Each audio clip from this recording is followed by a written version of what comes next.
Hi, I'm Lenora Bresler, and welcome to the January 8th, 2017 edition of the Bible, Delight in the Details, where we talk about often overlooked details in the scriptures that bring new depth and meaning to your Bible study. We are in a multi-part series considering Psalm 23, The Lord is my shepherd. And we're talking about the fact that every single phrase is a professional shepherding term.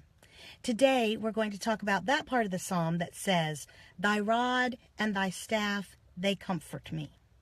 Now, most people are aware of what a staff is in the context of shepherding. It is the shepherd's crook. It's what looks like a big candy cane. And it is used for pulling the sheep, pulling them toward the shepherd. This can be a very comforting thing because it feels almost like an arm coming around the sheep and pulling them close. But it can also be used to jerk a sheep a little closer. Sometimes it's not done gently.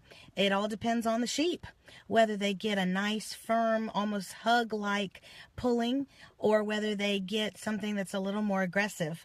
Depends on their mindset and their determination, or I should say stubbornness. This reminds us that God is doing that with us.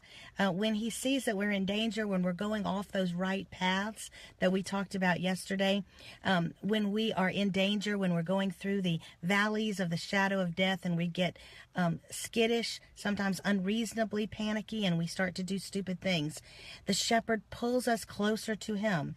This is to make us safe. And depending on our mindset, he will do that gently, or he will have to make it a little more aggressive, let us say. But he's going to do it because safety is being close to the shepherds to be protected from potential predators. Now, what a lot of people don't realize is what the rod is. The rod is the second implement of the shepherding profession. Think like a giant club. It's really like a club. And what's fascinating is that the club is personalized not only for the shepherd, but for the shepherd's sheep. So depending upon the breed of sheep that you are shepherding, what they need, that rod or that club could have a different weight, a different length, a different width, could be made out of different wood.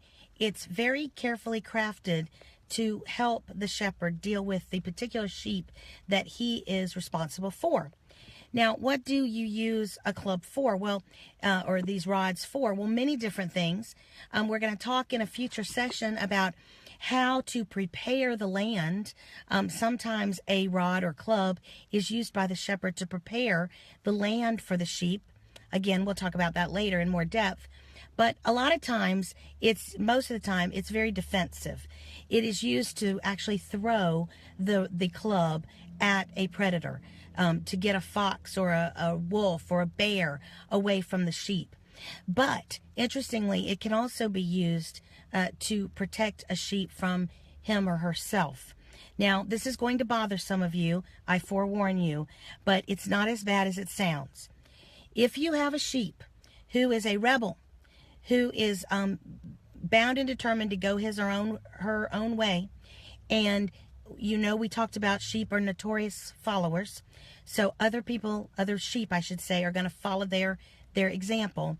Sometimes the shepherd must stop that sheep at all cost, because he's not only endangering himself, but potentially the whole flock as well. And so shepherds will sometimes use the rod to throw it literally at the sheep, to knock them down, to deliberately try to break their legs.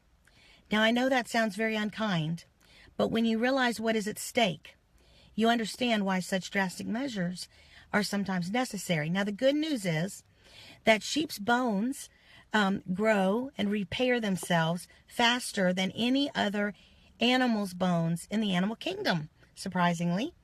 And for whatever reason, breaking the little bones, the leg bones of a sheep, apparently doesn't actually hurt them that bad, and they recover very quickly. But sometimes the shepherd will do that in order to protect the sheep from themselves, to stop them at all costs from what they're doing that will hurt themselves and others. Don't you feel that sometimes God does that? He will stop us in our tracks, even if it's something very uncomfortable for both us and Him, because the odds are so high. You know, a good parent, a good shepherd would not watch their child go into traffic and just say, oh, well, I hope that works out for them. Hope they beat the statistics. No, you would do whatever you had to, including tackling that child or grabbing them or doing whatever it needs to be done. And that's how much our shepherd loves us. I'm Lenora Bresler. Visit with me tomorrow for the next edition of the Bible, Delight in the Details. Have a marvelous day.